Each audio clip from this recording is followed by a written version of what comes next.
আপনার অঞ্চলে কি ঘটনা ঘটেছে? আমাদের অঞ্চলে গতকাল একটা আদিবাসী মেয়ের সঙ্গে খুব খারাপ ঘটনা, খারাপ ব্যবহার করা হয় এবং আমরা ঘটনার কথা আজকে সকালে জানতে পারি। জানার সঙ্গে সঙ্গে ওই গ্রামের মেম্বার, আমাদের অঞ্চলের উপপ্রধান এবং আরেকজন আদিবাসী মেম্বার বন্দনা মার্ডিকে ওদের বাড়িতে পাঠাই।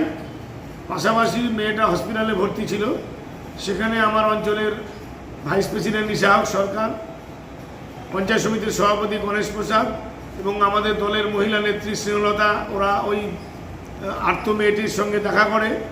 কিন্তু খুব দুঃখের বিষয়, বিকালবেলা থেকে হঠাৎ করে সোশ্যাল মিডিয়া এবং চ্যানেলে ওই ধর্ষকের বাবাকে তৃণমূলের বুথ সভাপতি সাজানোর চেষ্টা চলে।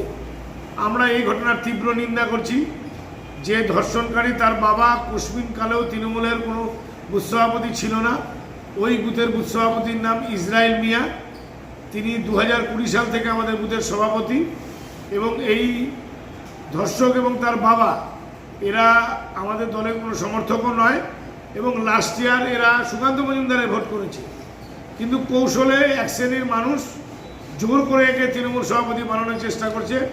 আমি এই ঘটনার তীব্র নিন্দা করি এবং যে চ্যানেল এই ঘটনা চালিয়েছে তাকেও আমি একটু আগে ফোন করলাম এবং ফোন করে আমার নীরব প্রতিবাদ জানালাম।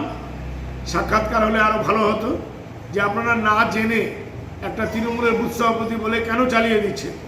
কেননা ঘটনা ঘটার পর থেকে আজকে সকাল থেকে প্রতি ঘন্টা পর পর আমাদের মাননীয় মন্ত্রী আমার কাছে ফোন করে এবং এলাকার আপডেট নিতে থাকে এবং উনি বারবার বলে যে পুলিশের পাশাপাশি আমাদের দলের পক্ষ থেকেও যদি কোনো খবর পাওয়া যায় তাহলে যেন ওই আর্ত মেয়েটির পরিবারের পাশে দাঁড়ানো হয়। এবং সেই সূত্রে ছেলেটাকে আমরা দুপুর 11টা নাগাদ দৌলতপুরে দুজন পুলিশ এবং স্থানীয় কিছু কর্মী সমর্থকরাই ওকে অ্যারেস্ট করে পুলিশের হাতে তুলে দেয়। পুলিশও এ ব্যাপারে সজাগ কাজে। শুধু আমাদের একটাই অনুরোধ যে জোর করে ধর্ষকের বাবাকে তৃণমূল বানানোর চেষ্টা করবেন না। আমরা এই ঘটনা কিন্তু কোনোভাবেই মানতে পারবো না। নমস্কার। আপনার নাম? সুভাষ ভাওয়াল, দক্ষিণ দিনাজপুর জেলা তৃণমূল কংগ্রেস সভাপতি এবং ঘটনাটা আমারই অঞ্চলে ঘটেছে, গাঙ্গুরিয়া অঞ্চল, বংশিয়ারি ব্লক।